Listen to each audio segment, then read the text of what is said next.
এবার একটা বিয়ে টিয়ে তো করতে হবে। এত পড়াশোনা করে কি হবে? হ্যাঁ, সেই তো শ্বশুর বাড়িতে গিয়ে রান্নাঘর সামলাতে হবে, বাচ্চা মানুষ করতে হবে। শোনো, বাবা বলে দিয়েছে এই রোজ। আমি সেই মেয়ে। একদিন হয়তো হয়তো একদিন হয়তো অন্য কোনো একদিন আমার সমস্ত মিথ্যে পোশাক ছুঁড়ে ফেলে দিয়ে আমি হয়ে উঠব সেই অসামান্যা।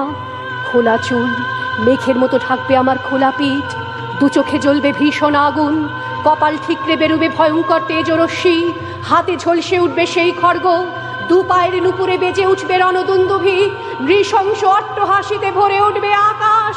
দেবতারাও আতঙ্কে স্তব্ধ হয়ে বলতে থাকবে, মহামেঘ প্রভাং ঘোরাং মুক্ত কেশিং চতুর্ভুজাং কালিকাং দক্ষিণাং মুন্ডমালা বিভূষিতাং। বিভৎস দাবানলের মতো আমি এগোতে থাকবো, আর আমার এগিয়ে যাবার পথের দুপাশে মুন্ডহীন অসংখ্য দেহ ছটফট করতে থাকবে।